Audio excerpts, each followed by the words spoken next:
Mois de travail, de concertation, d'échange, de négociation, notamment avec les services de l'État. Et aidé en cela, et nous l'avons été bien aidés, bien accompagnés par l'agence d'urbanisme qui est ici présente, que je remercie, et je salue son directeur Christophe Molin, agence d'urbanisme que je remercie de nous avoir accompagnés dans cette démarche qui est tout sauf facile et évidente. Donc ce document, nous l'avons finalisé, il a été adopté de mémoire sans remarques particulières, ou peut-être quelques petites remarques de forme ou à peine de fond, de par toutes celles et tous ceux et les organismes qui étaient amenés à émettre un avis sur ce document, ce qui prouve aussi la qualité du travail qui a été réalisé par tous les élus du syndicat mixte des Sodomarois, que je profite aussi pour remercier ce soir de leur travail et de leur investissement sur l'élaboration et la construction de ce document. Donc c'est un document important, vous allez vous en rendre compte, parce que c'est un document qui a pour objectif de façonner notre territoire dans les 15-20 prochaines années. Et donc ce sont des étapes sur lesquelles il est important de ne pas se louper.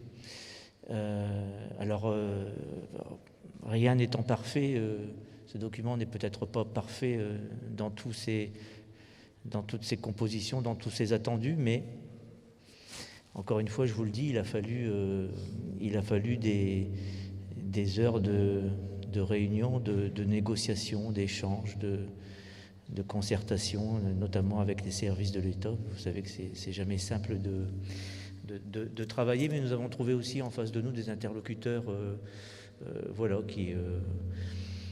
qui ont compris aussi quelles sont les préoccupations aujourd'hui de nous, les élus, qui sommes gestionnaires de nos communes, de nos territoires, et qui sommes aussi dans l'attente d'un certain nombre de choses. Donc voilà, il faut toujours essayer de trouver le compromis qui va bien, placer le curseur là où ça va bien. Donc je pense que l'exercice a été globalement réussi, si j'en juge encore une fois par le peu de remarques qui ont été faites sur ce document. Donc voilà, Monsieur le Président, maintenant à vous et aux équipes du pôle métropolitain de le faire vivre, de le mettre en application, de le faire vivre, et je ne doute pas que compte tenu des sensibilités qui sont les vôtres en matière d'aménagement du territoire, vous qui êtes un élu, et c'est important de le souligner, un élu d'une commune rurale, vous comprenez aussi toute l'importance de pouvoir disposer de ce type d'outils pour nous permettre de faire en sorte que demain nos territoires vivent, se portent bien, que les centres urbains vivent, se portent bien, mais qu'aussi autour de ces centres urbains, la ruralité puisse aussi pleinement s'y retrouver et s'exprimer comme elle est en droit de l'attendre et de le revendiquer. Donc voilà, je vous remercie d'être venus aussi nombreux, parce qu'encore une fois, je pense que les informations qui vont vous être présentées ce soir sont importantes et vous permettront, j'espère en tout cas, d'appréhender ce gros pavé comme il est dans sa configuration dont nous l'avons reçu. Voilà, mais au moins en comprendre les principales orientations et ce à quoi nous avons cherché d'obtenir et de trouver des compromis avec toutes celles et avec tous les organismes qui ont à un moment donné un avis à émettre sur ce type de questions. Voilà, c'est jamais un exercice facile. Et je voudrais encore une fois, en prenant ma casquette de président du SMLA, remercier tous les élus qui ont travaillé à l'élaboration de ce SCOT. Voilà, merci. Merci Bertrand.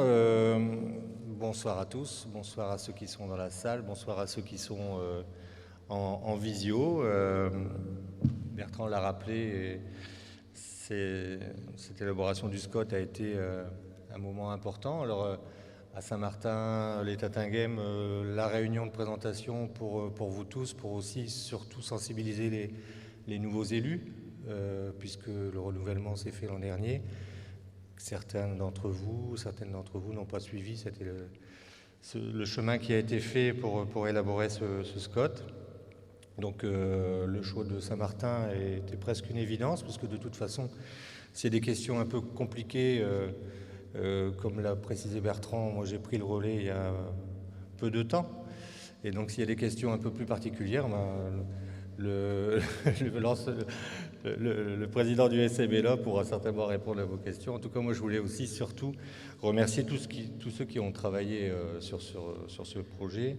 Et puis l'ensemble des élus, comme tu l'as fait Bertrand. Et puis si j'ai un petit clin d'œil à faire, je pense qu'il est en visio. Je pense qu'il y a un élu qui a aussi travaillé beaucoup pour la CCPL, c'est Gérard Vicard, qui était vraiment très impliqué dans l'élaboration de ce document.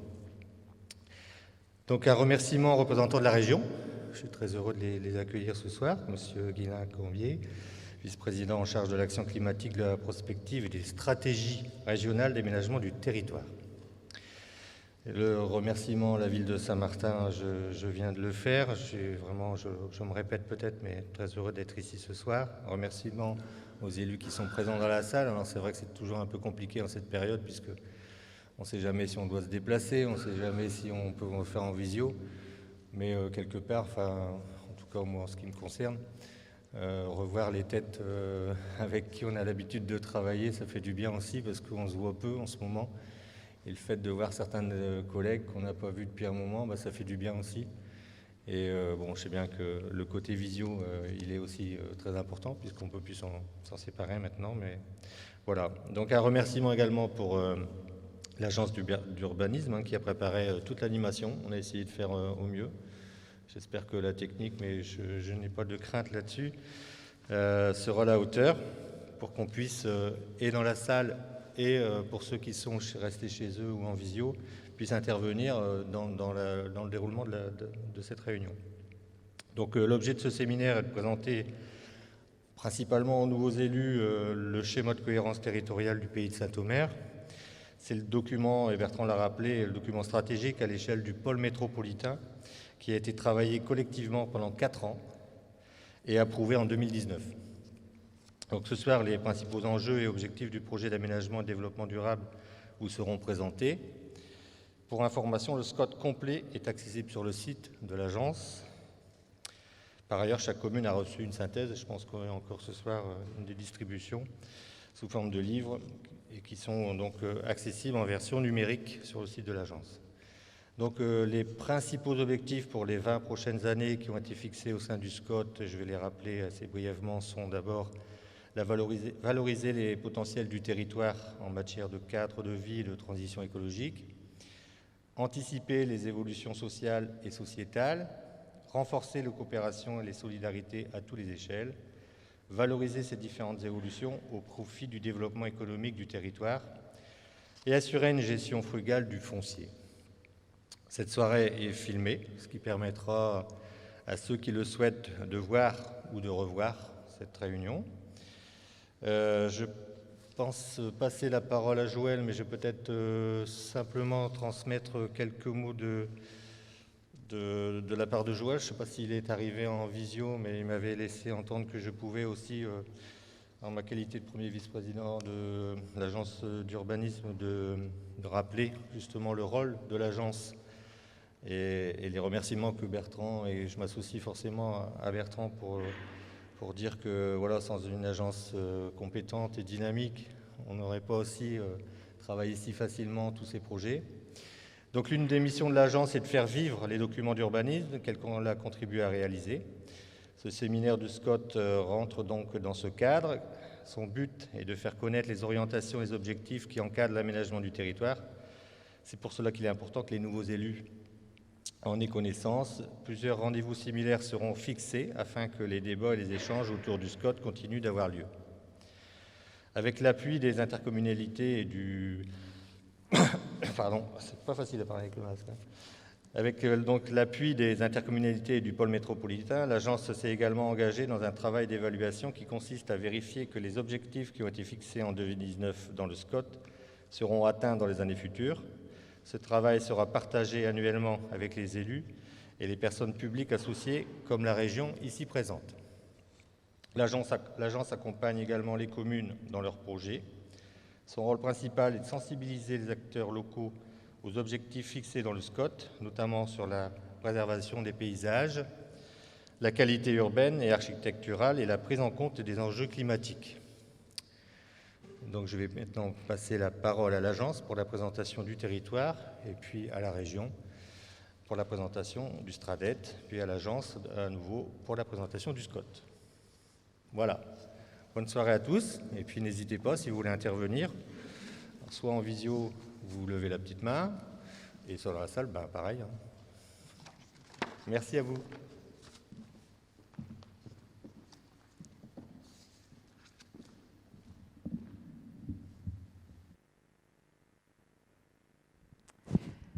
Bonsoir à toutes et à tous. Merci d'être là pour donc le premier séminaire du SCOT de l'année 2021. Avant de commencer, je vais rappeler quelques règles, notamment pour ceux qui nous suivent en visioconférence.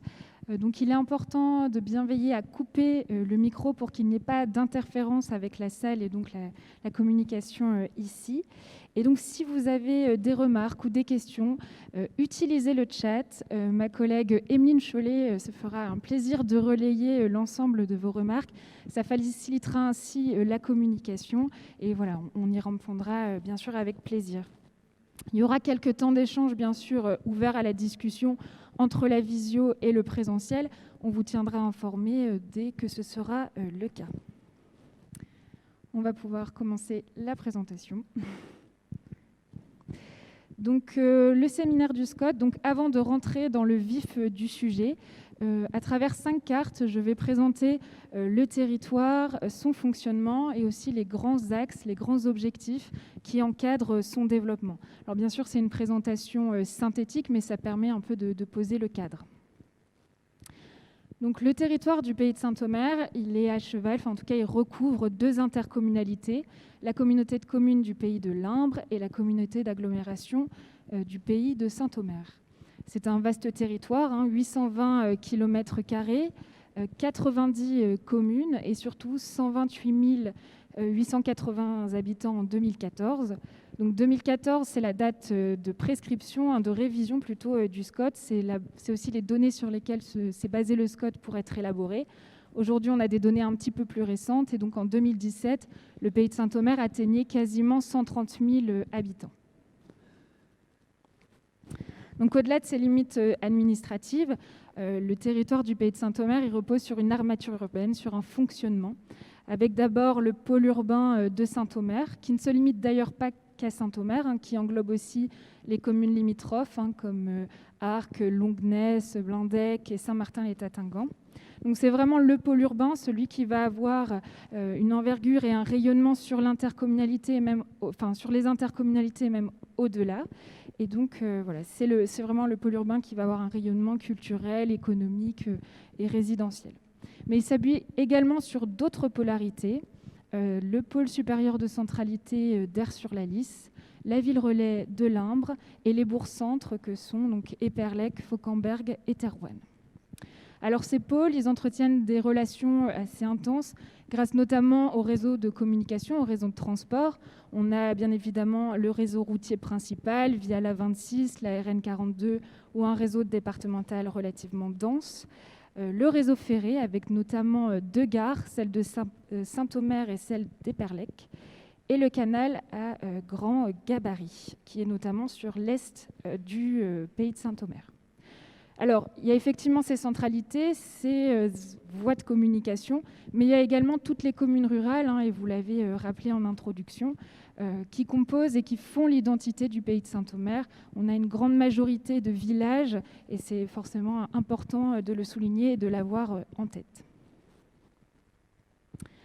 Alors, j'ai parlé des grands réseaux de communication, mais il ne faut pas oublier le maillage cyclable et piéton, qui est structuré via l'Eurovélo numéro 5, qui est sur l'est du pays de Saint-Omer, mais également un maillage plus local qui permet de rejoindre les centralités pour des déplacements à la fois touristiques, mais aussi des déplacements du quotidien vers son école, vers son emploi, vers les services de proximité. Ça, c'est quelque chose qui est développé et porté par le pays de Saint-Omer et ses intercommunalités. Alors on ne peut pas parler du pays de Saint-Omer et de son SCOT sans évoquer la question du foncier, puisque ce territoire, comme d'autres, poursuivent l'objectif de réduire l'artificialisation des sols. Ce que j'entends par là, c'est donc réduire l'impact sur les espaces agricoles et naturels. Et donc, pour ce faire, 2 objectifs majeurs à l'échelle du pays de Saint-Omer. D'abord, prioriser le renouvellement urbain sur Saint-Omer et sur Arques, notamment au niveau du pôle urbain, et aussi résorber la vacance et l'habitat dégradé, notamment sur les territoires plus ruraux, c'est-à-dire la frange ouest et sud du pays de Saint-Omer. Alors le territoire, il se structure aussi autour de ces grands espaces naturels et ces espaces paysagers. On peut citer un certain nombre, c'est assez riche, autour des prairies, des forêts, du marais, des zones humides, également de tout l'espace bocager, qui est vraiment l'identité notamment de l'ouest et du sud du territoire. Et donc bien sûr, un des objectifs, c'est de le préserver, cette richesse, de la conforter et de les relier via des corridors écologiques,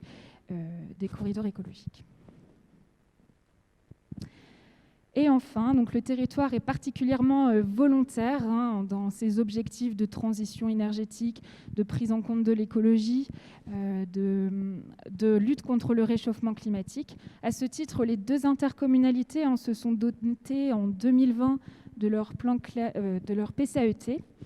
Donc voilà, les territoires sont très ambitieux à ces sujets-là.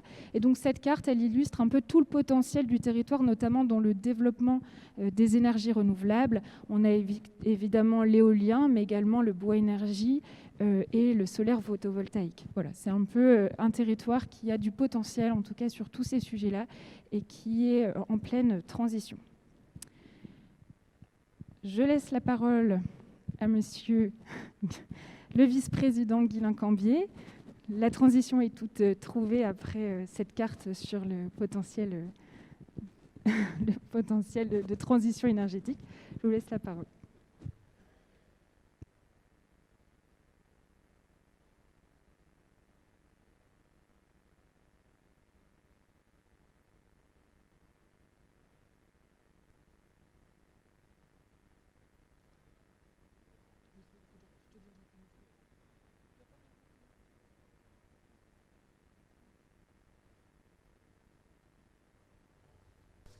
Non? Oui, voilà, c'est bon, c'est parti. Donc après ce petit souci technique, d'abord vous saluer les uns et les autres, d'être présents ce soir. C'est important en effet un séminaire de SCOT parce que ça permet, quel que soit le moment du mandat et au moment du renouvellement en particulier, de revenir sur un document que les uns et les autres ont salué comme étant quelque chose de complexe, c'est vrai. En particulier Monsieur le maire dans son propos que je salue,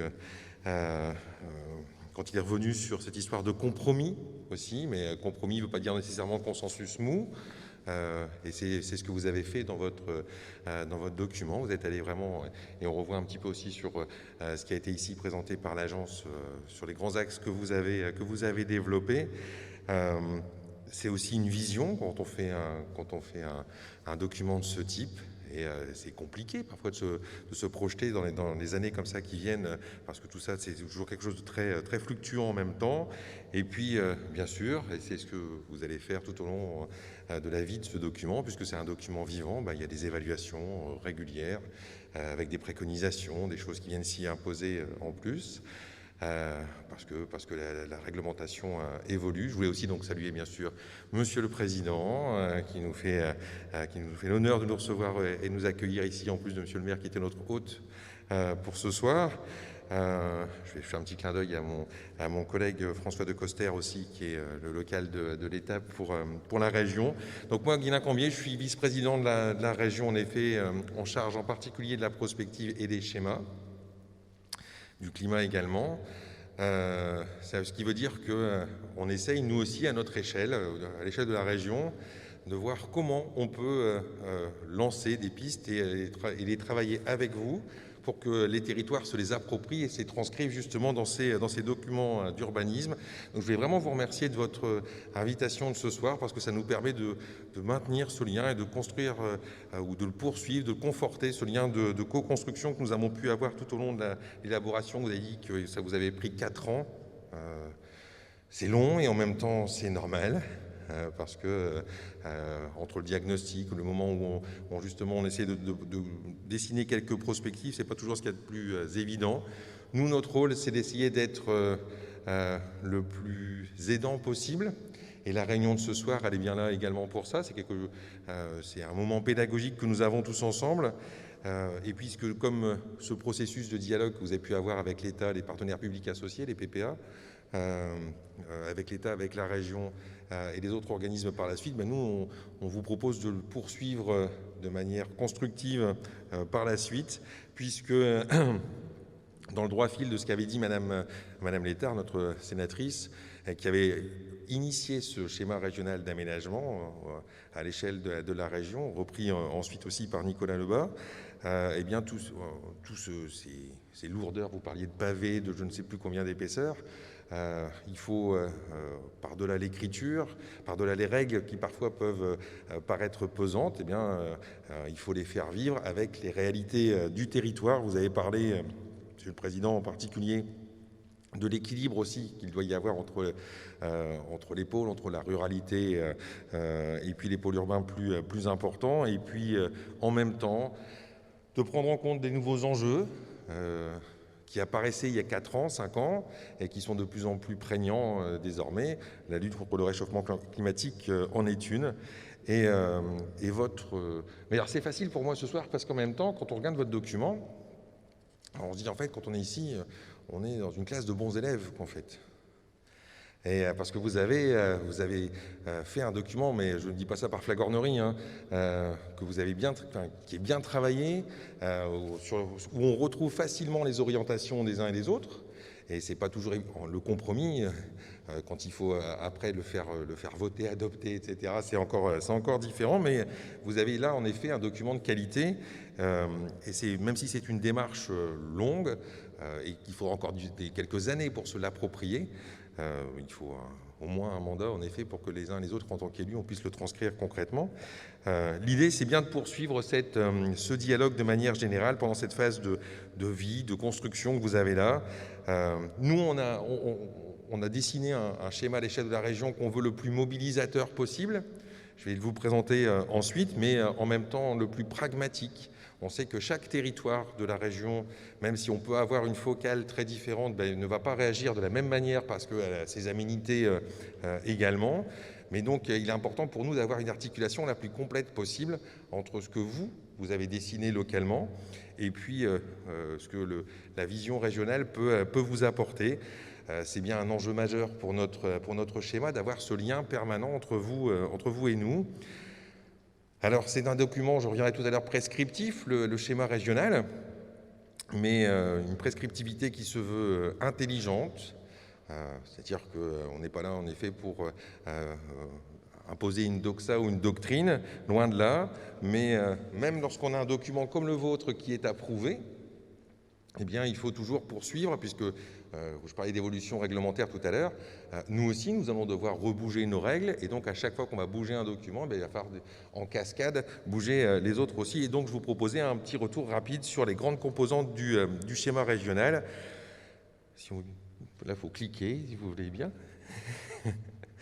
Alors voilà, je ne vais pas vous faire l'injure de vous lire la diapo, mais depuis la loi Notret, en particulier, c'est la région qui est chef de file et qui est compétente justement sur le schéma régional et qui intègre donc 2 évolutions majeures par rapport au précédent schéma qui avait pu être mis en place, le caractère intégrateur d'un côté et le caractère prescripteur de l'autre. Mais encore une fois, le schéma régional d'aménagement ne va pas prendre ou englober l'ensemble des domaines. Vous avez ici listé 11 domaines qui sont obligatoires de par la loi, mais tout n'est pas nécessairement dedans. Par exemple, le tourisme, la santé ne relève pas directement du SRADET, même si, bien sûr, dans les déclinaisons, en particulier lorsqu'on va parler d'économie, on va intégrer ces visions-là également. Et puis, merci. Donc la grande nouveauté du SRADET, j'en parlais tout à l'heure, c'est son caractère prescriptif. Ça veut dire que désormais, les objectifs, les règles vont s'imposer en effet en cascade aux documents locaux de planification, que ce soit les SCOT, comme ici, les PCAET, vous en avez parlé, mais également les chartes de parc, les plans de déplacement urbain. Dès que vous allez créer, modifier ou réviser l'un de ces documents. Je mets de côté un petit peu, pas un petit peu d'ailleurs, seulement les SDAG, les schémas directeurs d'aménagement et de gestion des eaux, puisque eux, ils vont s'imposer à leur tour au SRADET, et le SRADET doit tenir compte, bien sûr, de leurs préconisations dans sa composition. Lorsque nous avons dessiné le SRADET avec vous, et c'était l'idée dès le départ de Valérie Létard, c'est de le faire pour pas simplement avoir, encore une fois, un gros document qui s'impose, mais d'avoir une ambition pour notre région. Une ambition, ça veut dire que collectivement, on regarde justement quelles orientations on peut donner sur lesquelles notre région elle va pouvoir rebondir sur l'ensemble de ces territoires pour ne laisser aucun territoire de côté. Et puis ensuite, on va le transcrire, le traduire dans cette prescriptivité, encore une fois, prescriptivité bienveillante, intelligente, de façon à ce que lorsque vous allez toucher à vos documents, eh bien, vous puissiez en même temps intégrer les orientations qui sont celles de la région. Alors, quand on disait tout à l'heure c'est complexe, vous pouvez bien sûr compter sur nous aussi pour vous donner un appui. Vous avez une panoplie d'outils d'accompagnement. Vous avez aussi l'agence Hauts-de-France 2020-2040 qui nourrit en partie, je sais qu'elle travaille beaucoup avec les agences d'urbanisme et le réseau Urba 8 qui regroupe l'ensemble des agences d'urbanisme de la région. Mais ça permet aussi aux élus d'avoir des fiches techniques, j'en reviendrai tout à l'heure, des fiches techniques, des fiches d'appropriation en fait, parce que quand on est dans le réglementaire comme ça, parfois c'est très précis et très complexe aussi. Ça veut dire que ce dialogue qu'on doit construire de manière la plus régulière possible, eh bien, il va se traduire concrètement par votre action dans la mise en application de votre SCOT, de vos documents d'urbanisme ensuite. Ça veut dire que ces règles, il faut qu'elles soient appliquées de manière cohérente entre la région, le SCOT, et ensuite vos documents déclinés sur l'ensemble du territoire.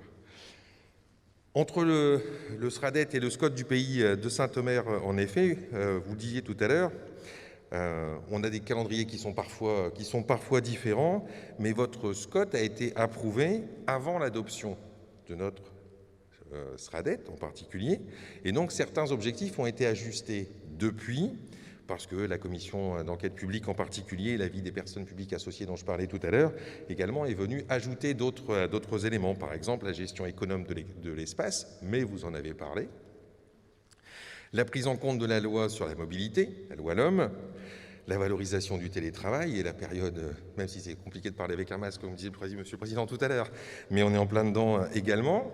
Vous avez présenté tout à l'heure de la part de l'agence, en particulier toute la place donnée au vélo, alors que la région, elle aussi, a un schéma régional sur le vélo, et puis bien sûr, des objectifs de plus en plus ambitieux et nécessaires sur la réduction des consommations d'énergie et l'émission des gaz à effet de serre, avec un horizon qui se rapproche, mais nous pourrons éventuellement y revenir par la suite.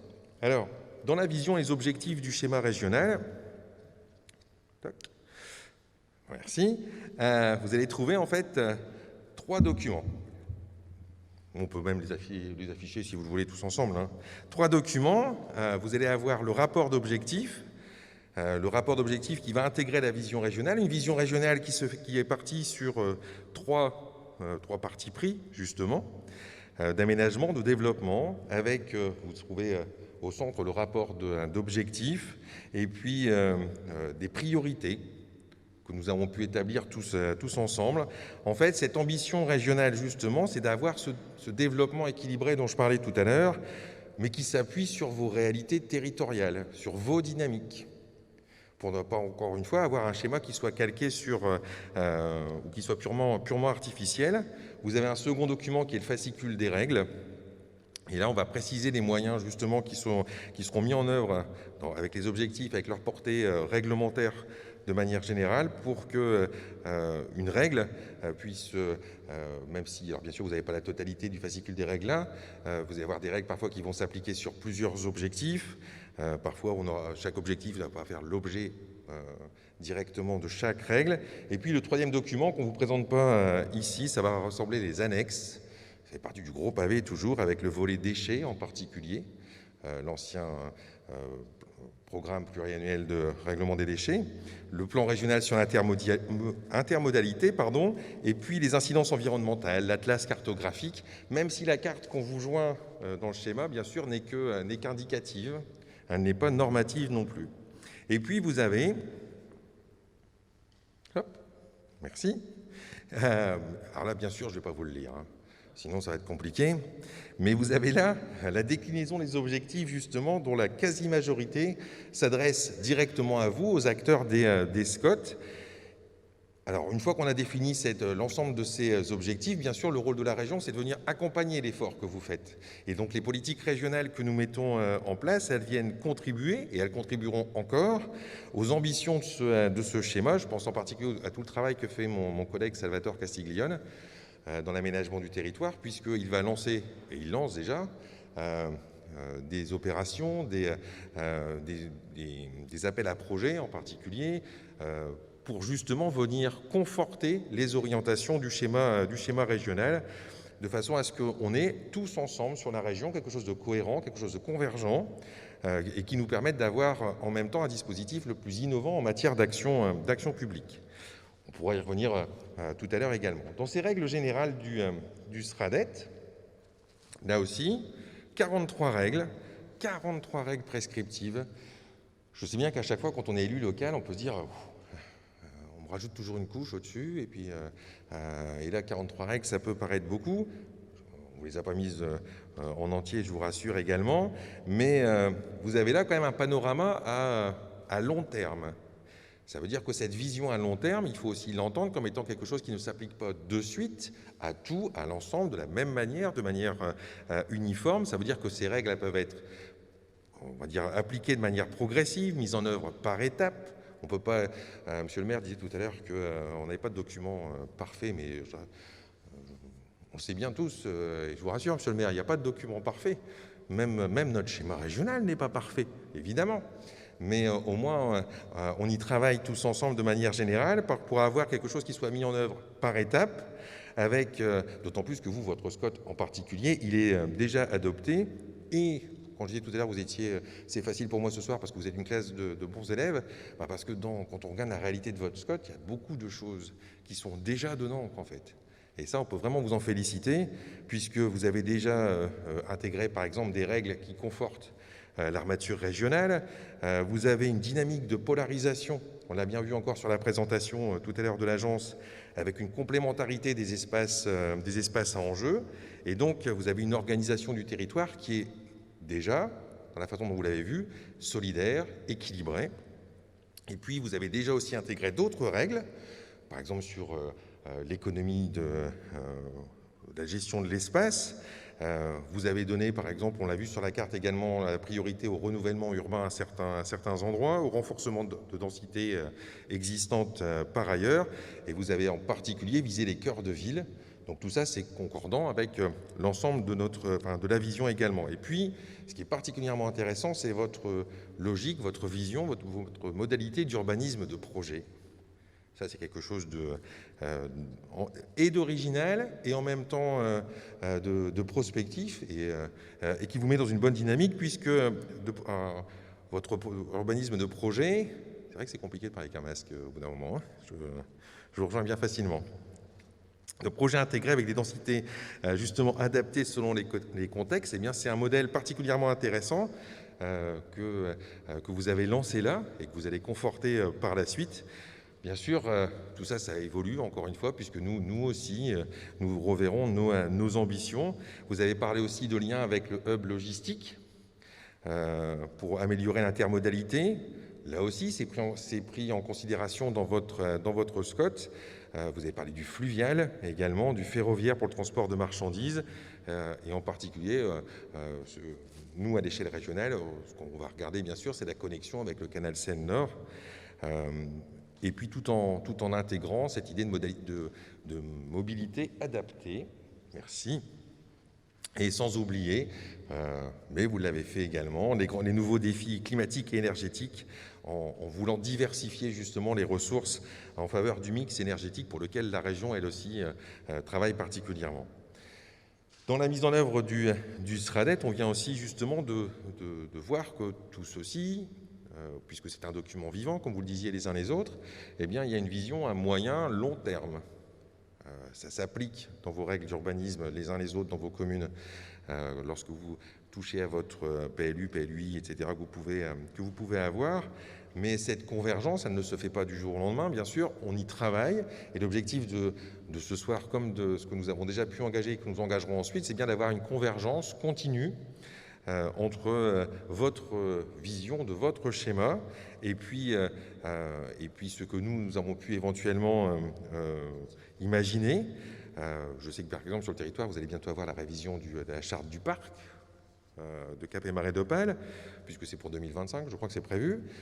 Ça veut dire que ce nouveau document va devoir intégrer lui aussi ces règles du SRADET. Et puis bien sûr, tout ça nous le ferons avec vous, nous le ferons tous ensemble. Le SCOT de Saint-Omer, lui, c'est vrai, il concourt déjà largement aux objectifs régionaux dans de nombreux domaines qui va vous revenir de continuer encore une fois à approfondir sur les mobilités, la préservation des ressources agricoles, la biodiversité, la diversification des activités de développement économique, cet équilibre de territoire que vous cherchez à mettre en place aussi, et puis bien sûr les technologies du numérique qui vont se faire de plus en plus prégnantes dans notre environnement.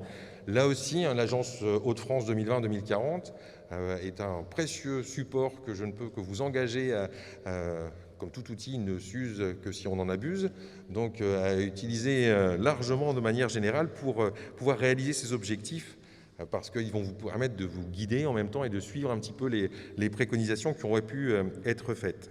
Alors vous avez un certain nombre d'outils, parce qu'une fois que vous avez fait votre document, notre travail à nous, avec vous, c'est bien de vous accompagner, c'est bien dans un partenariat gagnant-gagnant que nous nous trouvons.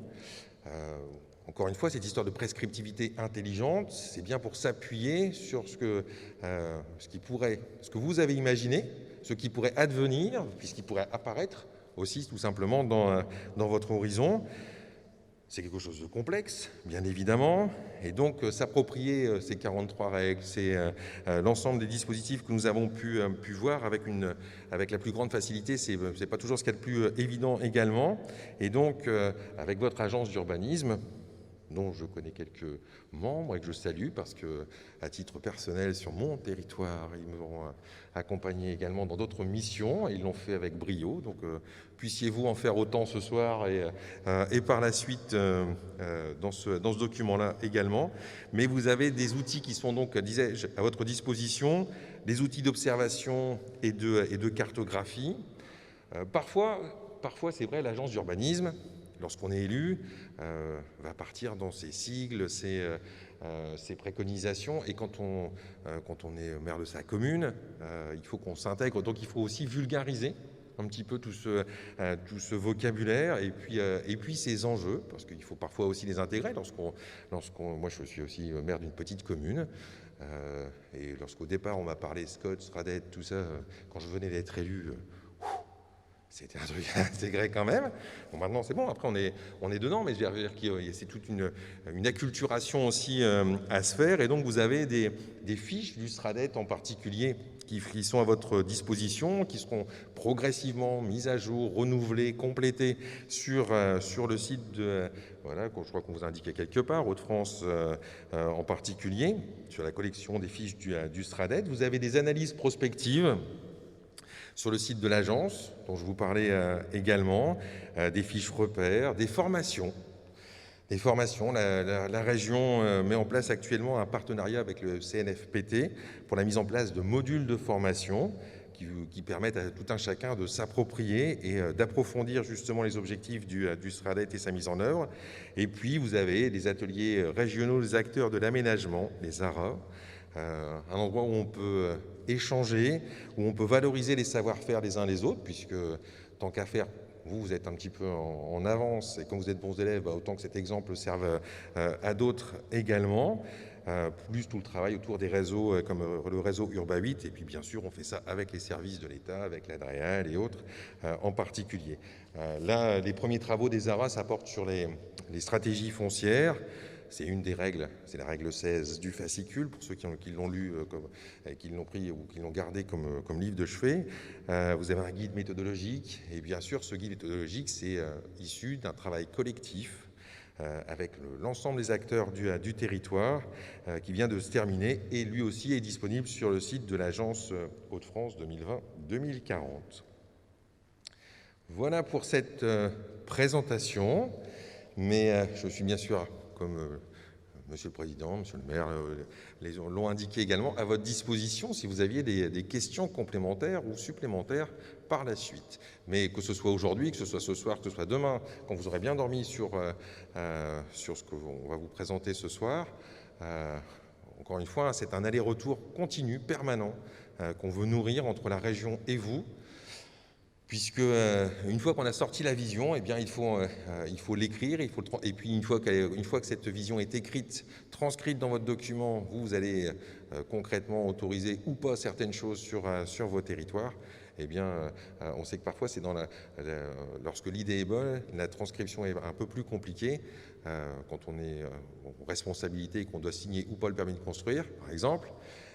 Et donc, c'est là aussi où il faut nous nourrir en nous faisant remonter éventuellement vos difficultés pour qu'on puisse voir l'adaptation. Nous aurons à faire, nous aussi, très rapidement, alors on ne sait pas encore bien à quelle échéance, mais un premier retour sur notre schéma régional. Et comme ce schéma régional, même s'il s'impose au SCOT, eh bien, il se nourrit en même temps de vos constructions. Il sera utile également pour nous d'avoir votre ressenti. Voilà, je vous remercie, Monsieur le Président et Monsieur le maire.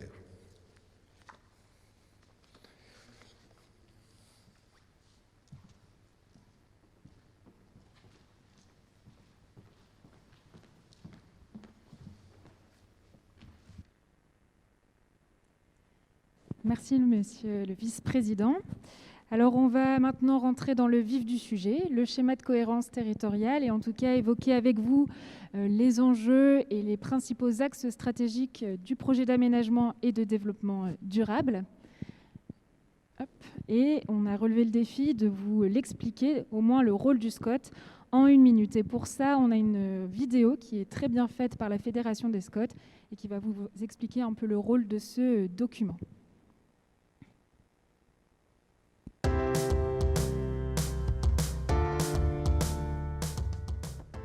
Le schéma de cohérence territoriale, projet stratégique, fixe le cadre pour 20 ans de toutes les politiques publiques à l'échelle d'un bassin de vie et les met en cohérence afin de satisfaire les besoins immédiats et futurs de la population tout en préservant les ressources pour les prochaines générations.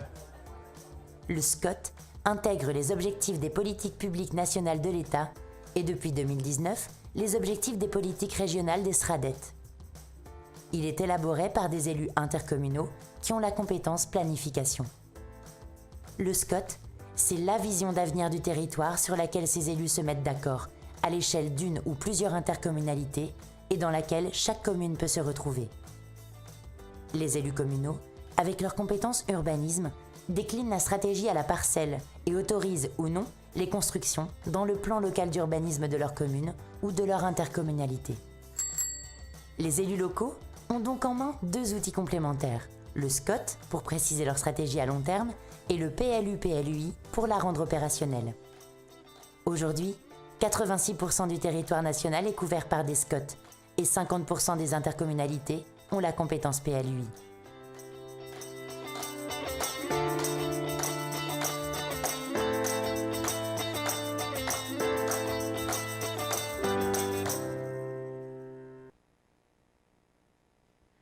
Donc voilà, cette courte vidéo qui explique l'intérêt d'avoir un SCOT sur son territoire. Donc c'est bien le document qui va cadrer la stratégie, l'aménagement du territoire pour les 20 prochaines années. Donc ça, c'était à l'échelle nationale, les données un peu générales qui permettent notamment aux nouveaux élus d'avoir des clés de compréhension sur la dimension stratégique qui est le SCOT. Maintenant, intéressons-nous au SCOT du Pays de Saint-Omer et ses grandes étapes d'élaboration. Donc effectivement, en 2014, la révision du SCOT a été lancée, c'est-à-dire qu'on avait un SCOT qui datait de 2008, qui était un peu obsolète d'un point de vue juridique ou qui n'était pas adapté aux nouvelles façons de vivre le territoire aujourd'hui. Donc c'est la raison pour laquelle en 2014, il y a eu la révision du SCOT. 2016, l'état des lieux du territoire, c'est-à-dire les diagnostics, ont été finalisés. Ils ont été travaillés en commun avec les élus, avec les personnes publiques associées. Ils ont été même présentés à l'ensemble des maires à la fin, lors de la finalisation. 2017, la définition du projet d'aménagement et de développement durable. Alors, voilà, pour les nouveaux élus qui sont là ou qui nous écoutent, c'est vraiment très important. Le PADD, c'est vraiment la pièce maîtresse, c'est vraiment le projet politique, les projets stratégiques, vraiment les définitions de la stratégie qui va encadrer l'aménagement du territoire pour les 20 prochaines années. Il a été travaillé en atelier et débattu en comité syndical le 28 juin 2017. 2018, c'est l'élaboration du document d'orientation et d'objectifs. Donc le DO, c'est finalement le document un peu plus opérationnel qui va venir territorialiser, affiner les objectifs de la stratégie.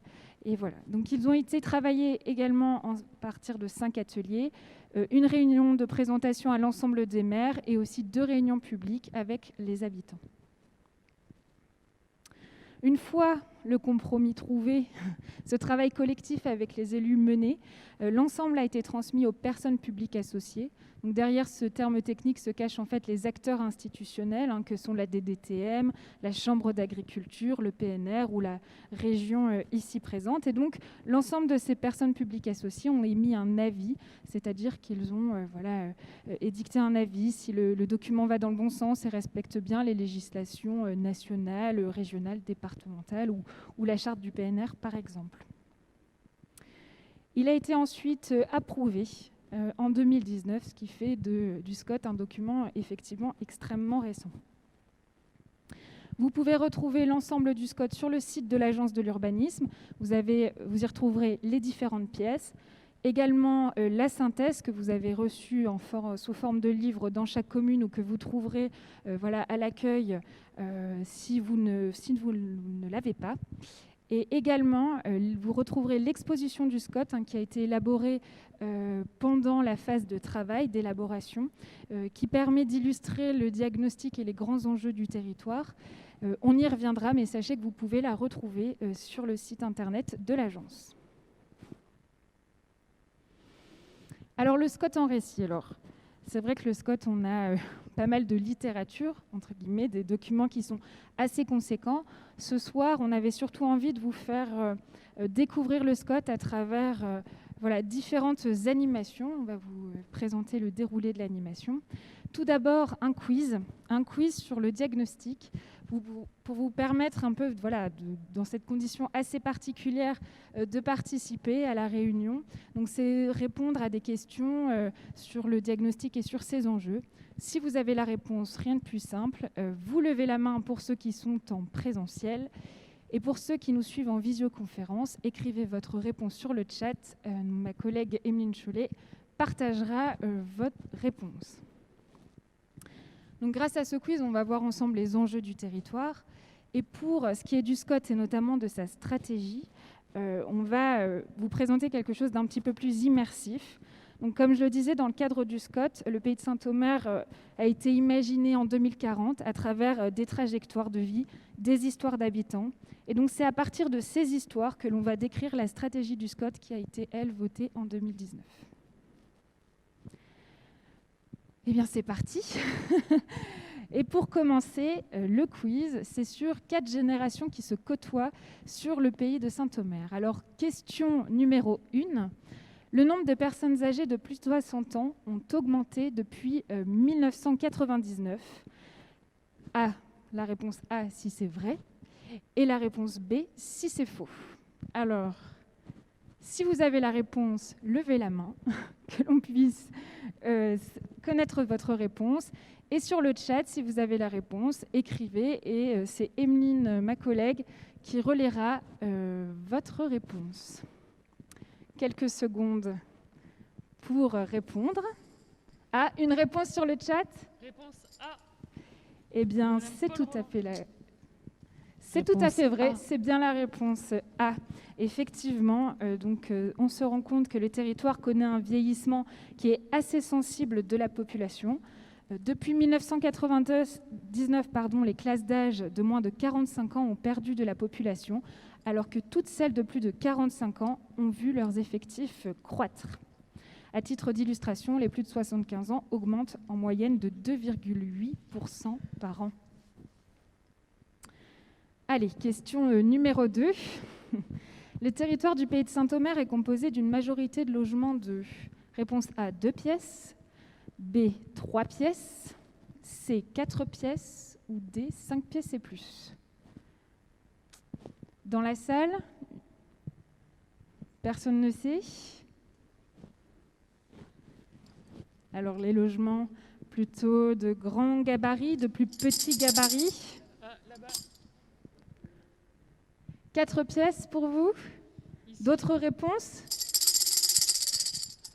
Réponse C dans le online. 3 pièces pour vous. Vous aussi, monsieur, au fond? 3 pièces.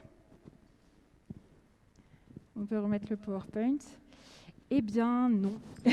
La bonne réponse, c'était 5 pièces et plus. Effectivement, on a un nombre très important, une majorité de T5 sur le territoire, et ils ne font d'ailleurs qu'augmenter, puisqu'entre 1999 et 2014, on voit une croissance de 1,7% de ce type de logement. Alors, vous voyez qu'on a finalement un dysfonctionnement entre une population qui vieillit, un nombre de personnes par ménage qui diminue, et à l'inverse, un parc de logements qui propose finalement que des logements à grand gabarit, qui permet plutôt d'accueillir des familles. Et donc ça, c'est un des principaux enjeux qui avait été identifié lors de l'élaboration du diagnostic.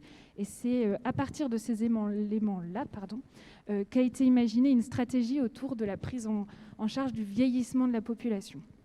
Et donc, pour vous l'illustrer, pour vous le montrer, c'est la trajectoire de Rosa Maria que l'on va aujourd'hui voir, et c'est à travers son expérience qu'on va pouvoir décrire le SCOT.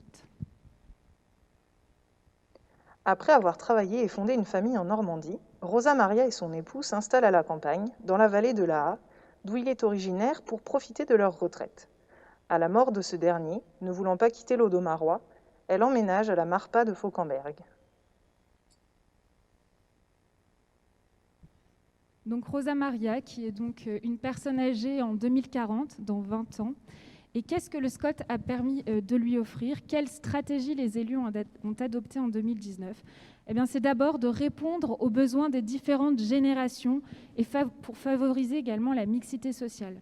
Effectivement, le pays de Saint-Omer devait connaître une accélération du vieillissement de la population, et les politiques publiques ont répondu aux besoins spécifiques de ces 4 générations, c'est-à-dire vraiment en prenant en compte l'ensemble des classes d'âge. Alors pour y répondre, il s'agit aussi d'adapter l'offre de logement. Et c'est un des objectifs du SCOT. L'offre de logement adaptée notamment aux personnes âgées, en renforçant par exemple les béguinages. Les logements seront positionnés au plus près des commerces, des services, des équipements et des transports en commun, puisque les personnes âgées ont évidemment des problématiques et des besoins qui sont proches des centralités. C'est également la lutte contre la fracture numérique. Pour les plus âgés, ce n'est pas toujours évident d'utiliser ce type d'outils. Et donc en 2040, Rosa Maria n'a pas de difficulté à communiquer avec ceux qui lui sont proches, puisque l'un des objectifs, c'est de mettre le développement des technologies numériques au service de la qualité de vie des habitants. Et donc les actions d'acculturation d'une partie de la population aux nouvelles technologies sont poursuivies. Voilà, ce sont des exemples de ce que prescrit le SCOT et qui aura un impact dans les années à venir pour répondre aux besoins du territoire. Sur un autre sujet, des centres-villes et villages réinvestis, repartons sur quelques questions de quiz sur le diagnostic. Alors, question 3.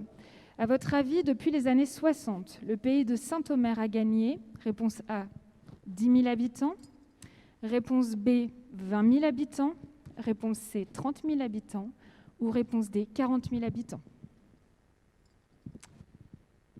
Une idée?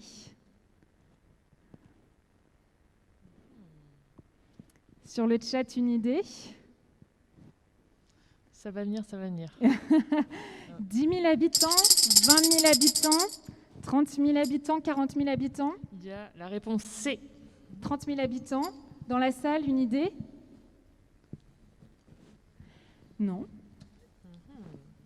Eh bien, c'est la bonne réponse. 30 000 habitants. Effectivement, on voit que la population augmente d'année en année de manière assez régulière et continue d'ailleurs d'augmenter. Et donc ça, c'est évidemment un point fort du territoire. Question numéro 4. Pour les 20 prochaines années, combien de nouveaux logements seront nécessaires si la croissance continue?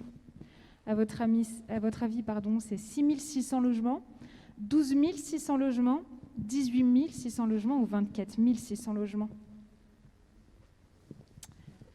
Il y a une réponse devant, j'ai entendu. Pardon? Quelqu'un a une idée? Allez-y, il n'y a pas de mauvaise réponse en soi. Oui, monsieur. Comment? 12 000. Il y a même Roland qui nous propose la réponse D. C'est-à-dire 24 600 logements. 24 600 logements. D'autres réponses, d'autres idées? Dans le chat, on demande est-ce que c'est si on poursuit la tendance?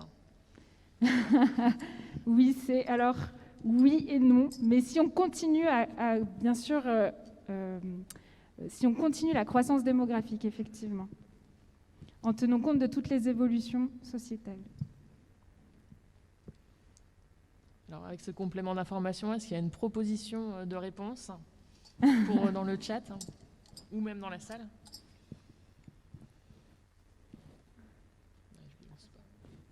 Non? Bon, alors on va donner la bonne réponse. La bonne réponse. Et c'est monsieur qui avait raison. Effectivement, c'est 12 600 logements qui sont nécessaires. Alors, l'accroissement, d'après les calculs qui ont été faits dans le cadre du SCOT, on va accueillir d'ici 20 ans 12 000 nouveaux habitants. Et pour ce faire, nous avons besoin de 12 600 logements de plus, c'est-à-dire 630 logements par an. C'est assez proportionnel à ce qui s'est vu les dernières années, puisqu'on avait en moyenne 685 logements construits par an, soit une moyenne de plus 1,33% par rapport aux évolutions régionales. Donc vous voyez, on a une population qui progresse, on a des besoins en logement, on va avoir de nouveaux ménages qui vont venir sur le territoire. Et en parlant de nouveaux ménages, on a l'histoire de Olivia, que l'on va vous présenter immédiatement. Olivia habite avec son compagnon dans le quartier de la Filature, qu'elle apprécie particulièrement car il compte des logements dernier cri, un parc urbain et est proche des commerces du centre-ville et de la gare. Donc à travers l'histoire d'Olivia et de son compagnon en 2040, qu'est-ce que ça traduit comme objectif? Eh bien tout d'abord, le fait de soutenir l'attractivité résidentielle du pays de Saint-Omer et de maintenir sa croissance démographique. L'ambition politique de valorisation du cadre de vie, l'amélioration des connexions avec les territoires alentours et la mobilisation des nombreux potentiels de développement économique doivent dans les prochaines années soutenir la poursuite de la croissance démographique et attirer notamment de nouveaux ménages et de jeunes ménages pour établir un équilibre dans la population. Alors l'accueil de ces ménages, elle ne peut pas se faire sans une stratégie de mobilité adaptée à l'organisation du territoire. En 2040, le contexte énergétique, les objectifs de réduction des émissions de gaz à effet de serre, les enjeux en faveur de la promotion du cadre de vie et les perspectives de saturation de certaines infrastructures imposent de renforcer la stratégie du territoire en faveur des alternatives à la voiture individuelle. Alors là, on a une voiture individuelle, mais qui est électrique, donc qui aussi tient compte des nouveaux modes de déplacement, des modes de déplacement, disons, alternatifs.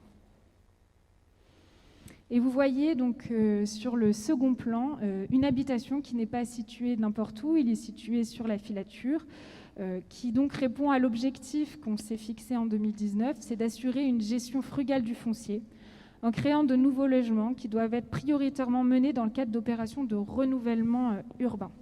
Alors ces logements, non seulement ils sont dans le cadre d'une opération sur une friche, mais en plus de ça, ils cherchent à atteindre des performances énergétiques et environnementales accrues. qui répondent aux enjeux de la transition écologique et énergétique en choisissant des matériaux, des isolants, des choix des végétaux qui soient conformes aux enjeux de la transition énergétique et écologique. Voilà quelques exemples de ce que l'on peut retrouver dans le PADD du SCOT. Alors voilà, on a imaginé des récits, c'est dans le cadre de l'exposition notamment. C'est des récits qui sont imaginés à partir de faits actuels. On s'est projeté en 2040, mais il y a déjà des choses qui se passent sur le territoire actuellement. Le SCOT encadre déjà des projets, vos territoires, vos dispositifs.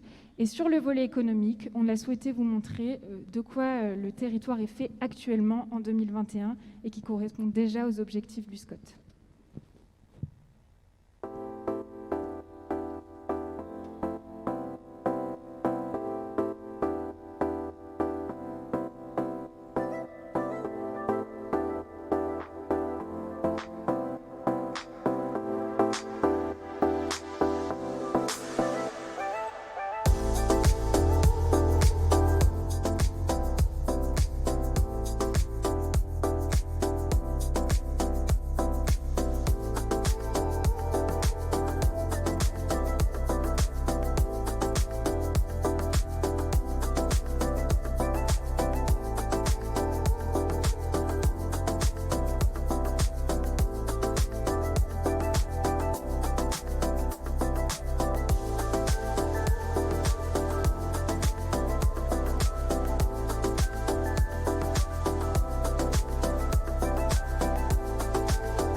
Voilà, quelques exemples concrets sur le volet économique qui ont été identifiés dans le SCOT et qui sont déjà aussi encadrés dans le SCOT.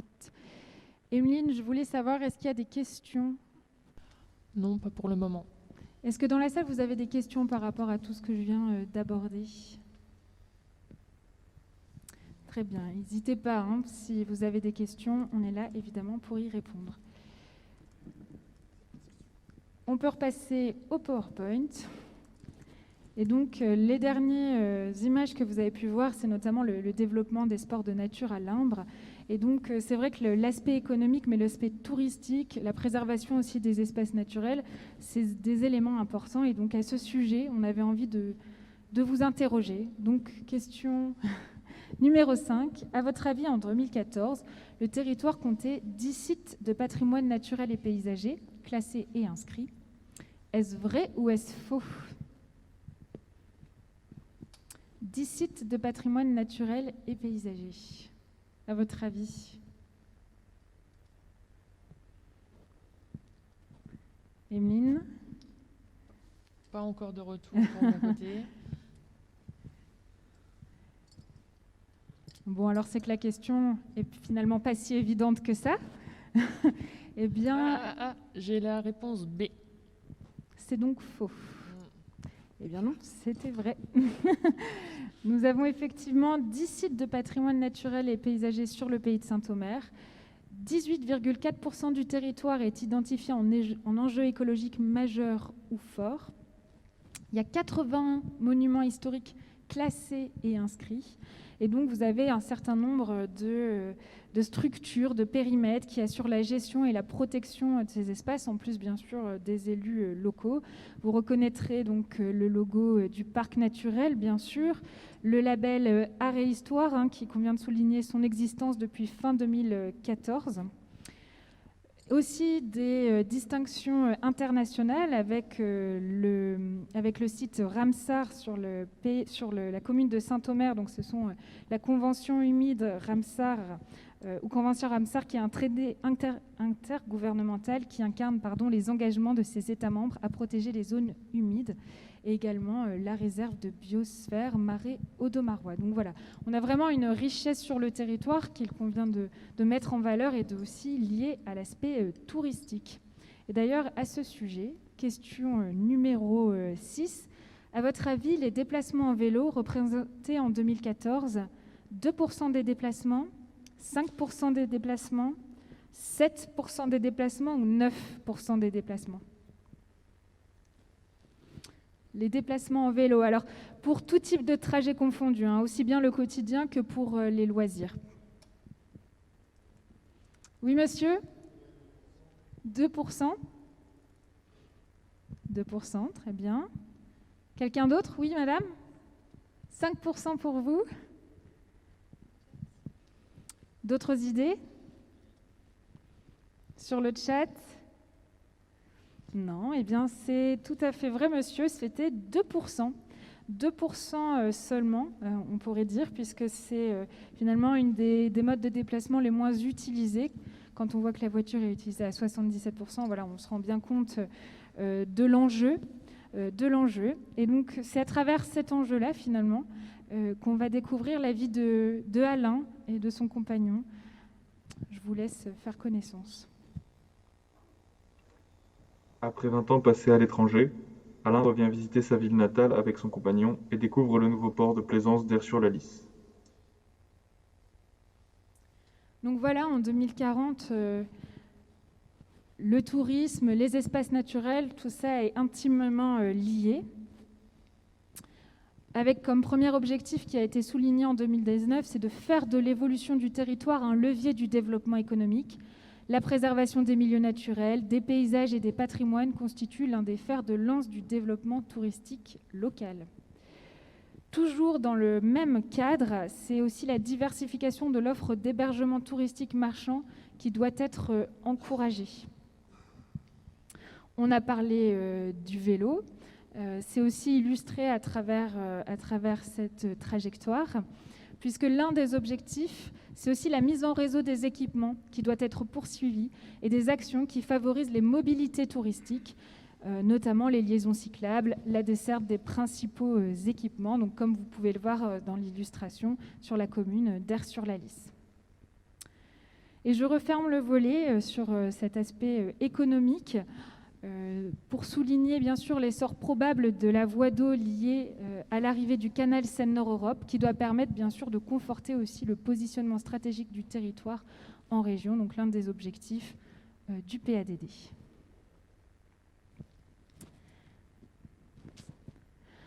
On passe à notre dernière série de quiz sur la ruralité, une ruralité innovante, avec comme première question, à votre avis, la surface agricole a augmenté entre 2005 et 2015. Est-ce vrai ou est-ce faux?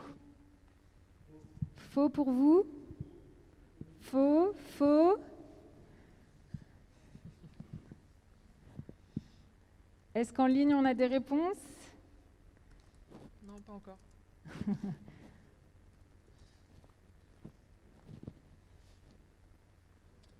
Bon, allez, on va passer à la réponse.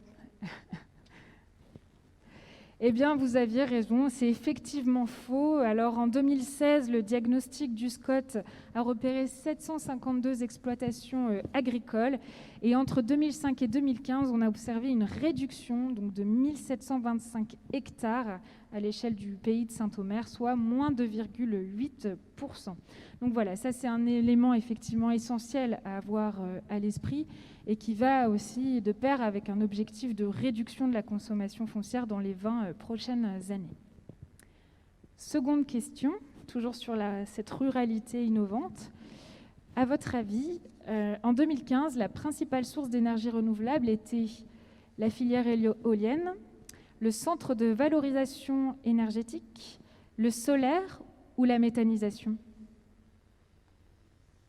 L'éolien pour vous? Oui, monsieur? L'éolien. Éolien ici aussi. Éolien?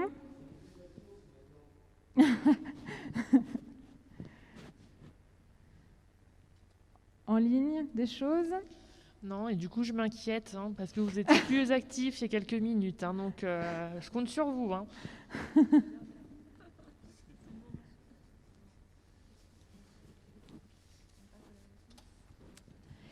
Et effectivement, la bonne réponse, c'était l'éolien. 65% de l'énergie renouvelable produite aujourd'hui sur le territoire provient de l'éolien. On parlait de la méthanisation, enfin, monsieur l'évoquait.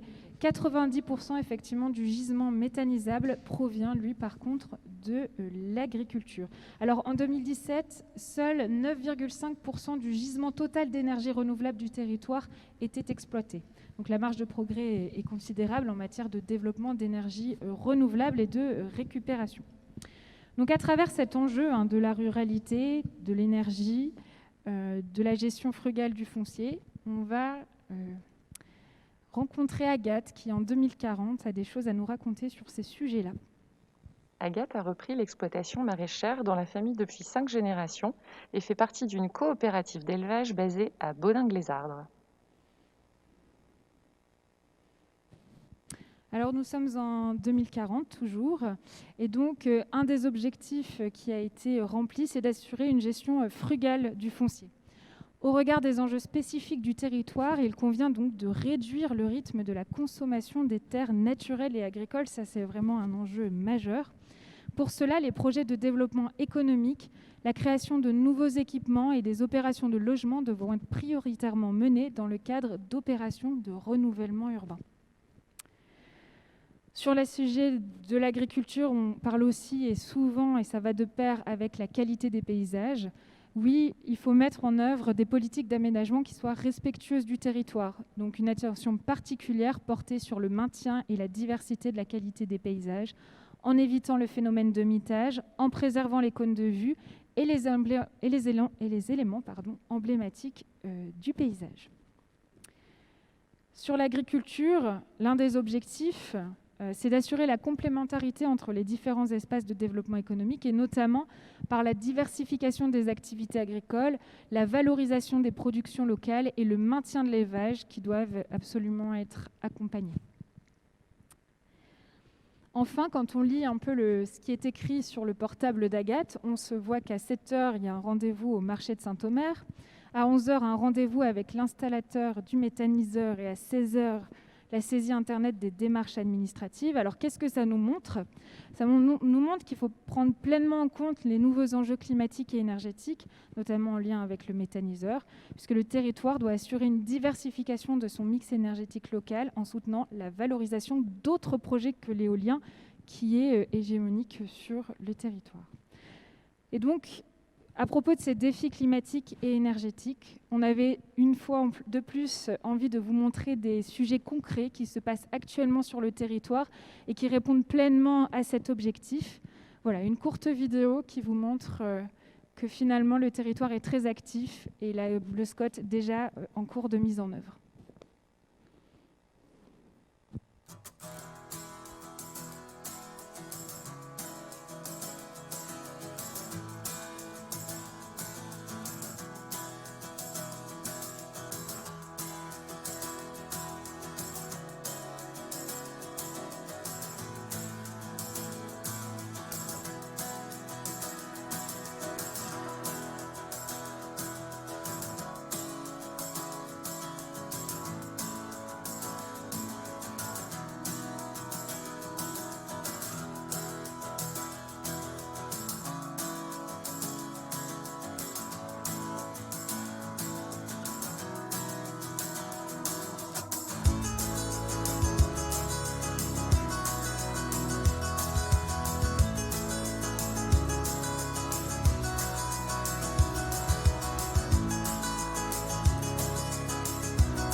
Donc voilà, quelques exemples sur le territoire qui illustrent en fait concrètement les objectifs et les ambitions portés par le SCOT, portés par le Pays de Saint-Omer, ses élus et bien sûr les EPCI.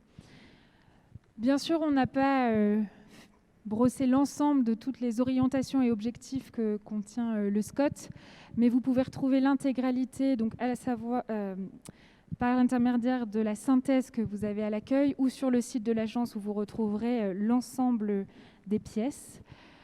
Est-ce que, avant de vous quitter, vous avez des questions? Oui, monsieur.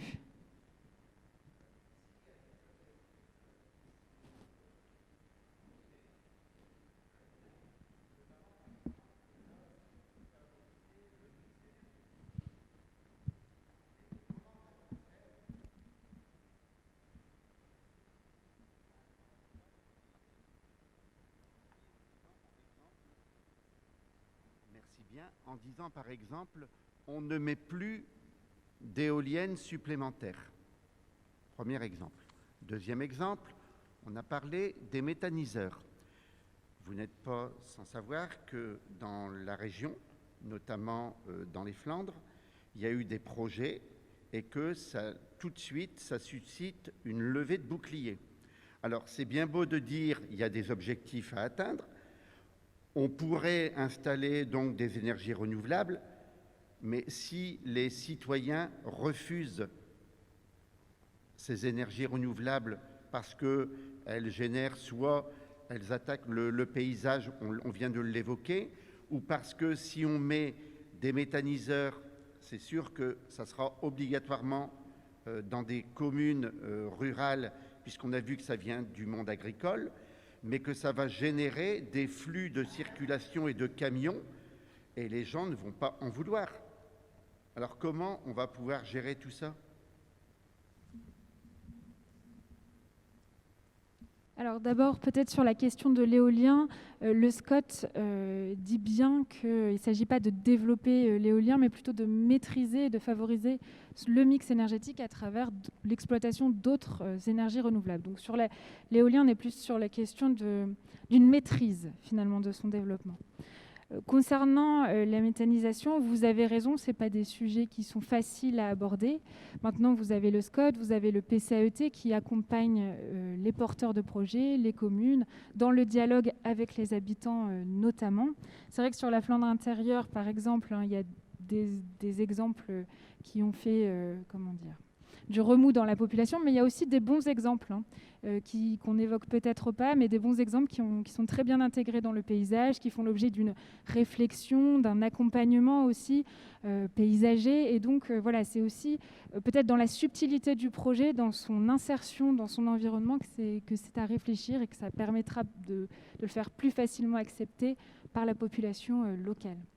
C'est surtout par le dialogue, me semble-t-il. Oui, monsieur.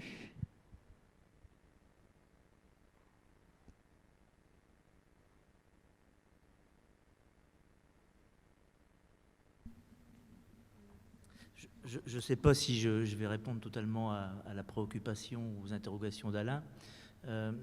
Sur l'éolien, effectivement, quand vous dites qu'on est plus sur une question de maîtrise de l'éolien, c'est tout à fait le sens de la délibération qui avait été prise à la communauté d'agglomération de Saint-Omer à la CAPSO à l'époque pour dire, voilà, l'éolien, il est déjà très présent sur le territoire, sur certains secteurs du territoire.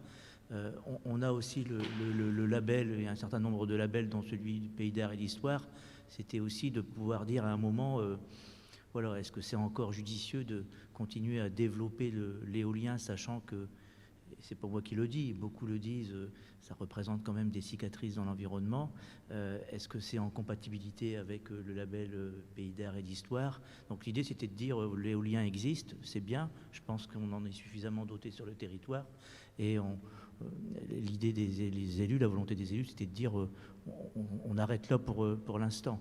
Sur la méthanisation, on sait que sur le territoire du Pays de Saint-Omer, il y a des projets de méthanisation qui se sont faits ou qui sont en projet ou qui sont portés. Je pense que là, le SCOT, c'est un document, je dirais, de réflexion générale qui doit être complété par un document plus précis qui s'appelle le PLUI, et qui doit dire, lui, et qui doit décliner, lui, territorialement, ce qu'il est possible de faire ou de ne pas faire, la manière dont ces projets doivent être mis en place, encadrés, pas encadrés, et peut-être ciblés dans certains secteurs plutôt que d'autres. Il ne faut jamais oublier que le SCOT, il n'a pas vocation à se substituer au PLUI. C'est un document d'orientation générale qui trouve aussi sa déclinaison à travers les PLUI. Et ce sont les PLUI qui sont, je pense, le mieux à même à répondre aux préoccupations légitimes qu'exprime Alain, notamment sur d'autres projets de méthanisation qui peuvent parfois générer dans certains secteurs, si on n'y prend pas garde, suivant là où on veut les implanter, des nuisances particulières et des préoccupations des riverains ou des habitants. Mais ça, je pense que c'est plus au PLUI de définir les conditions de mise en place et de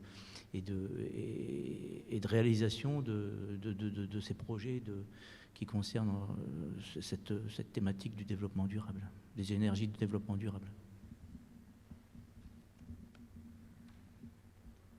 On m'entend ? Oui. J'ai une question de la part de monsieur Julien Delannoy et en partie répondue par Marie-Julie Massemin. Donc la question est, on n'entend pas l'énergie hydroélectrique en réhabilitant un moulin par exemple. Est-ce que le SCOT favorise cela? Et le début de réponse apporté par Marie-Julie est que l'hydroélectricité représente moins de 1% du potentiel énergétique du Pays de Saint-Omer, mais que le SCOT l'intègre bien et que c'est évidemment possible. Donc voilà.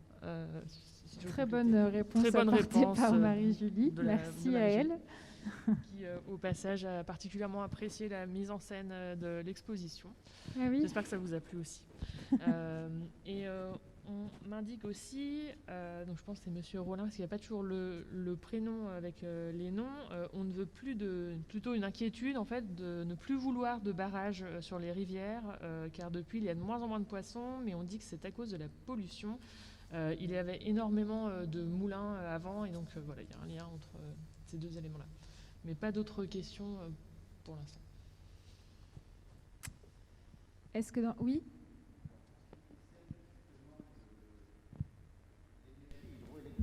Il est bien évident que là, on est totalement à rebours un petit peu de ce qui se fait actuellement, puisque sur les rivières, notamment sur nos rivières ici du Pays de Saint-Omer, on est dans des rivières de première catégorie. Et donc, c'est tout cet aspect environnemental et la biodiversité qui est mis en avant. Justement, au contraire, on efface les seuils des anciens moulins. Et sur Aline, oui, il y a eu un projet qui a été réalisé par un particulier, mais là, effectivement, ça produit de l'électricité, mais globalement, sur toutes les autres communes où auparavant il y avait de nombreux moulins qui produisaient un tout petit peu d'électricité, en général pour des minotiers ou pour des gens qui travaillaient le bois, hein, eh bien tous ces moulins, on a enlevé tous les seuils et on continue d'ailleurs à enlever les seuils, que ce soit sur la M, que ce soit sur la A, que ce soit sur la Lys ou leurs affluents. Oui, merci pour ces informations, c'est tout à fait juste. Oui, donc oui, effectivement, monsieur Rollin souligne effectivement la même chose que vous, que en fait l'ensemble de ces moulins qui étaient assez conséquents en quantité en fait sur le territoire représentait un super potentiel d'énergie électrique.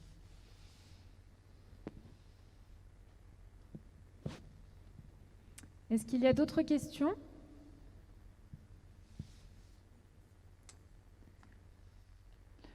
Non. Eh bien, peut-être pour conclure, un mot, Monsieur le Président, ou alors Monsieur Duquesnoy qui est en visio. Non, c'est bon? Ah, pardon, vous avez une remarque. Président.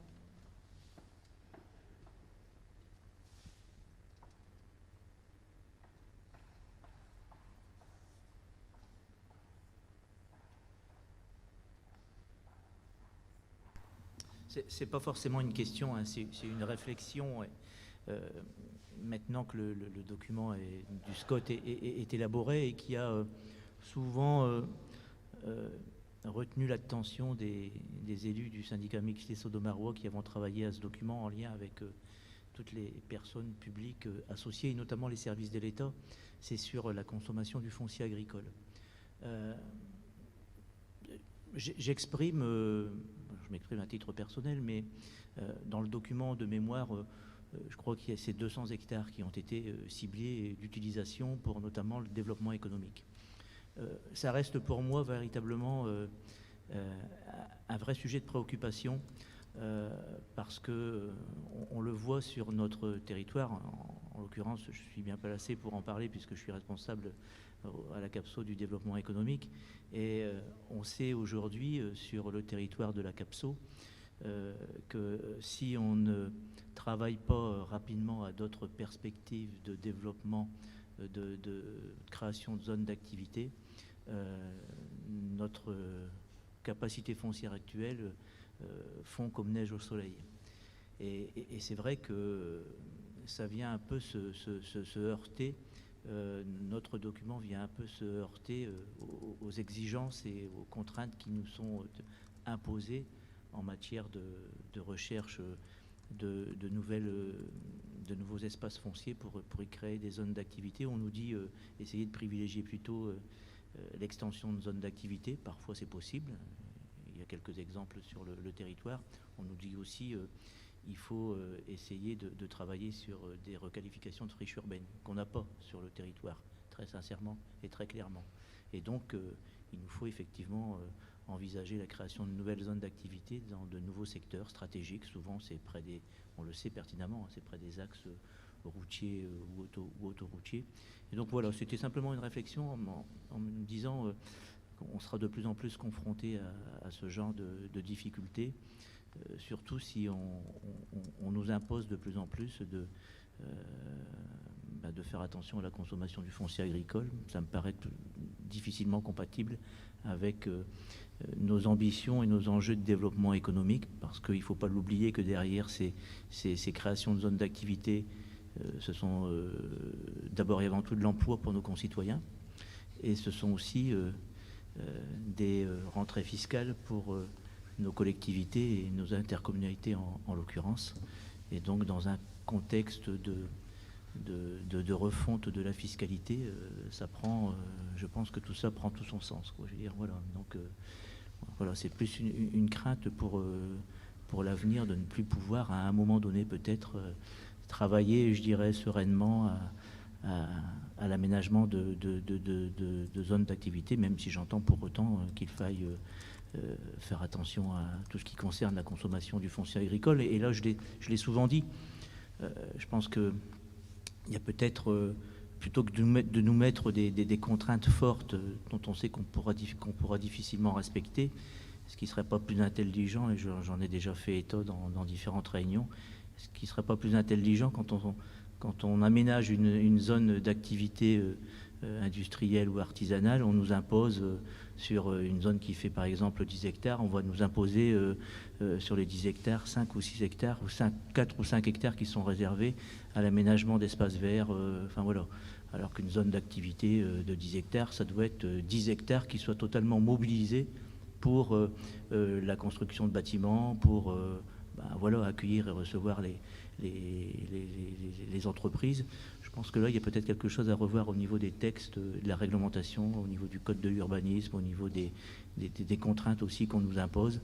Voilà, quand on vous impose aujourd'hui sur une zone d'activité de 2 ou 3 hectares, peut-être pas 50%, mais 40% ou 30% d'espaces verts, moi ça m'interpelle, quoi. Je veux dire, les économies de foncier agricole, elles commencent peut-être d'abord là. Donc voilà, il faudrait, je pense, essayer de travailler à l'avenir à ce genre de choses.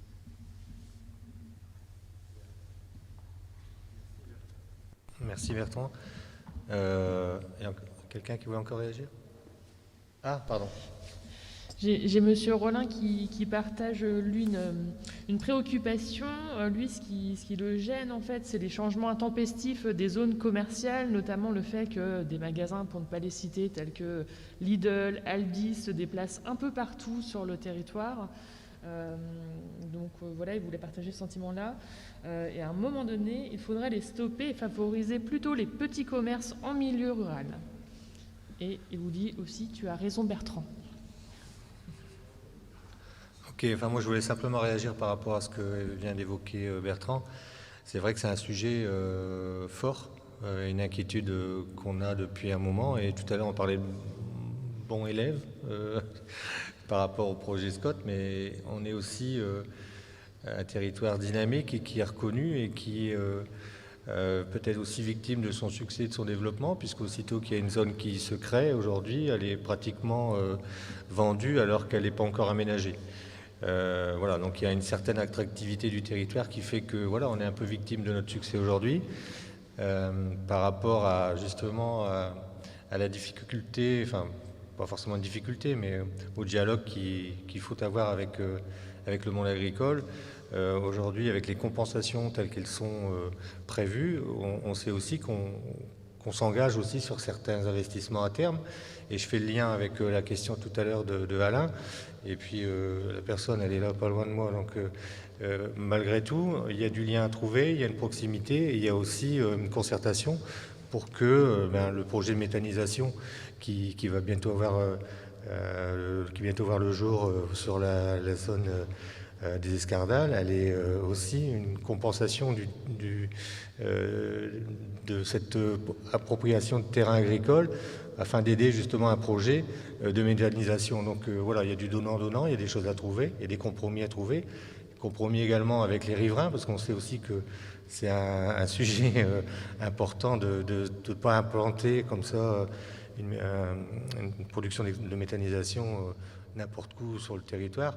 Voilà, il y a une concertation, je pense que ça se fait facilement sur notre territoire. On est là aussi exemplaire, je vais dire, on n'a pas beaucoup de sujets qui fâchent par rapport à ça, même si certains... on a encore à s'améliorer, mais voilà, sur l'emprise agricole, moi qui vais dire le contraire, il y a une vraie vigilance. On sait très bien que voilà, il y a du progrès à faire. On sait que, tout à l'heure j'ai vu les chiffres, je ne veux pas les contredire les chiffres, mais il n'y a pas non plus que, c'est pour donner un peu d'eau au moulin à Bertrand, sur les 1700 hectares, il y a aussi, je pense, une part de boisement des terres agricoles. Il n'y a pas non plus que l'implantation de zones artisanales ou commerciales ou de développement économique. Donc voilà, c'est les vrais points de vigilance, mais c'est tout l'objet de l'écriture du SCOT et de son application maintenant sur le terrain et les priorités qu'on aura à fixer dans la limite de ce qu'on s'est donné comme objectif à travers ce document. Voilà. Est-ce que... Oui, Christophe ?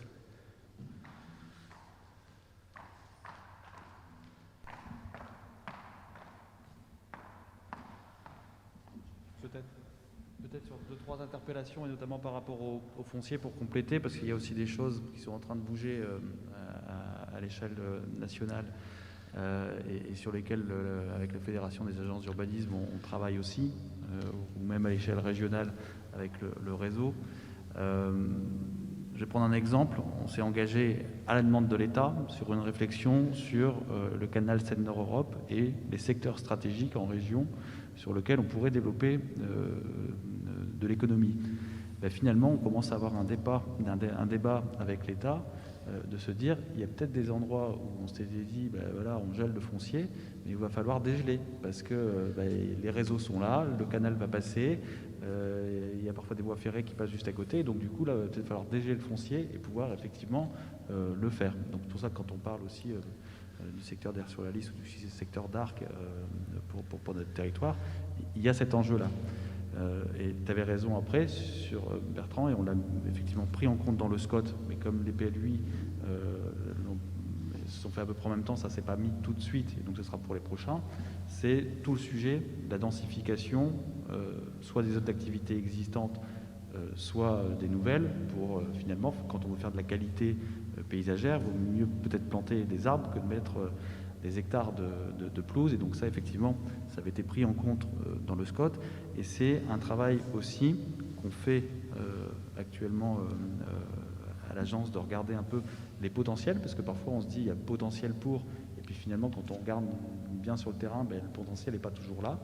Et en faisant ce travail-là, ça nous permet de travailler à l'échelle nationale avec la fédération, de regarder finalement, peut-être qu'il y aura des règles à un moment donné à territorialiser qui peuvent être différentes. C'est-à-dire qu'il y a des territoires qui qui ont pu être vertueux en termes de consommation foncière, et sur lequel finalement des densifications, etc., ça va devenir un peu compliqué parce qu'on ne pourra plus rien faire. Et donc ces territoires-là, il faudra les accompagner à avoir peut-être des ouvertures d'urbanisation, alors que sur d'autres où il y aura des gros potentiels de renouvellement, là, on fermera à l'urbanisation. Et donc tous ces enjeux-là, c'est en ce moment que ça se discute finalement à l'échelle nationale et on y prend part. Et le dernier point sur le commerce, c'était aussi un élément qui avait été mis, Bertrand, dans le SCOT, c'est qu'il n'y a plus d'extension de zones commerciales, ce sont des zones commerciales qui sont existantes. Et donc là aussi, on était précurseur par rapport aux lois qui commencent à arriver au niveau national, qui maintenant disent aussi, il n'y a plus d'extension de zones commerciales. Donc il y a eu encore effectivement quelques commerces qui se sont mis en place, mais qui étaient prévus finalement par les plus vieux documents d'urbanisme, là sur les années 2019-2020. Mais pour la suite, l'urbanisation sur de la zone commerciale, c'est effectivement terminé.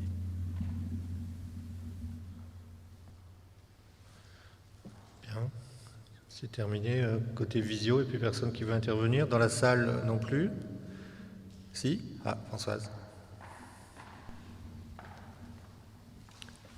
C'est toujours pour le foncier. En fait, ce qui peut préoccuper, c'est que deviennent les anciens locaux commerciaux.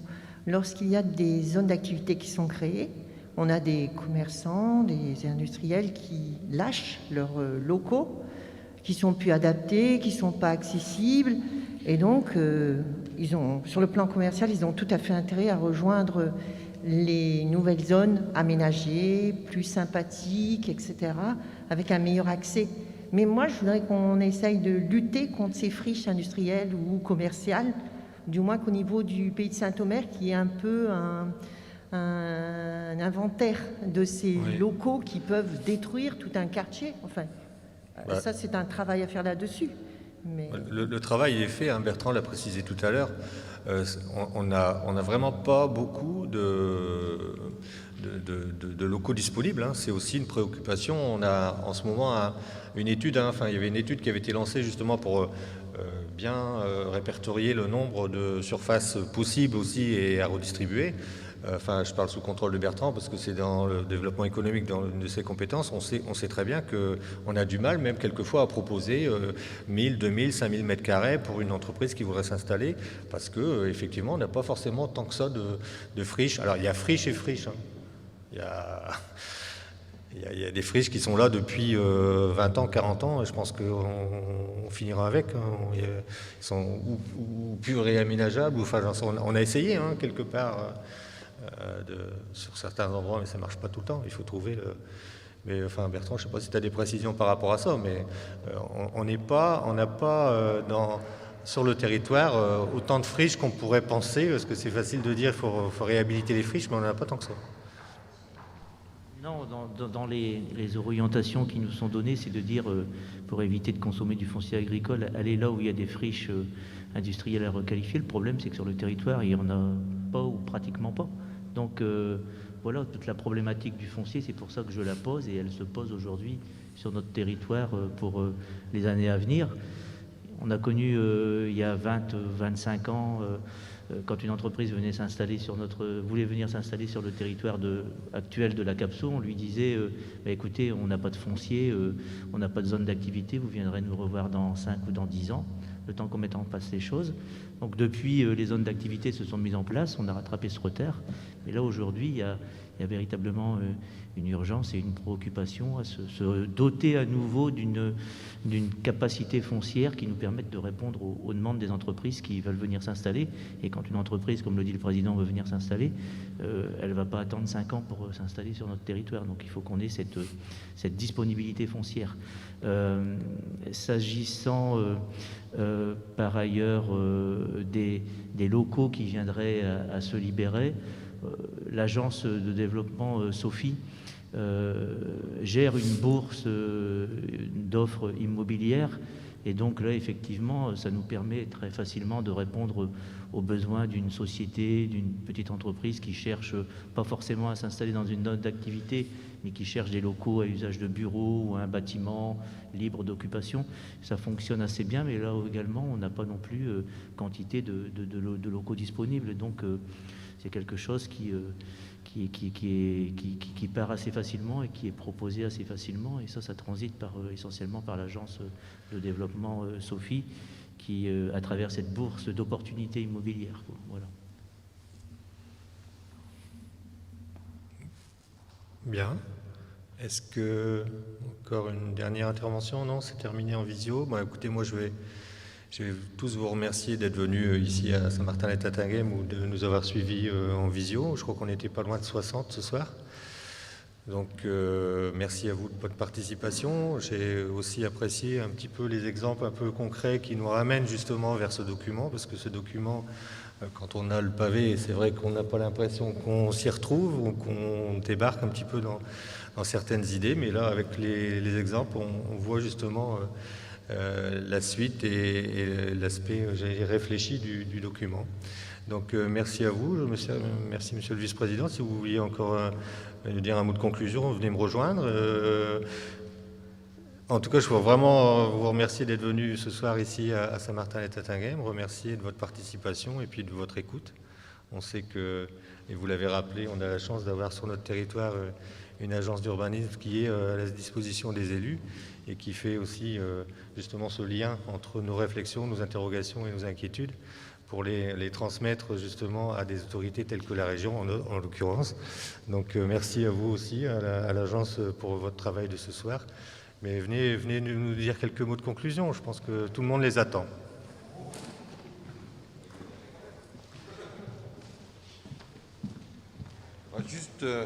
Juste pour conclure, mais pas vraiment parce que vous m'y invitez, Monsieur le Président, mais les problématiques que vous avez abordées dans vos questions en dehors, ce sont des choses aussi qui nous nourrissent, nous, dans la poursuite de notre vision régionale. Quand vous parlez, par exemple, de la métallisation et de l'insertion auprès du plus local, tout ça, et quand je disais tout à l'heure, c'est vous qui allez le transcrire dans le dialogue, justement, avec les habitants et dans les nouvelles façons aussi d'imaginer un petit peu cet échange donnant-donnant qu'on peut avoir pour transcrire, justement, ces nouvelles perspectives.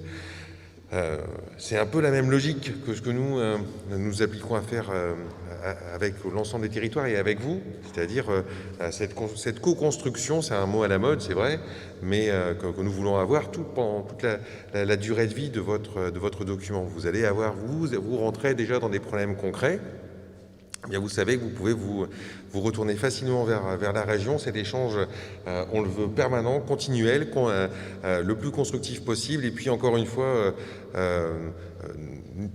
n'hésitez pas en même temps à nous faire remonter, vos interrogations, vos interpellations quand on va traduire.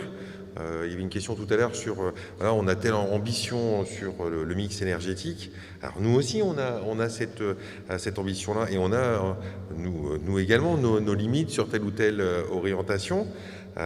Pour autant après il faut qu'on trouve le bon équilibre vraiment adapté aux aménités locales qu'en fait.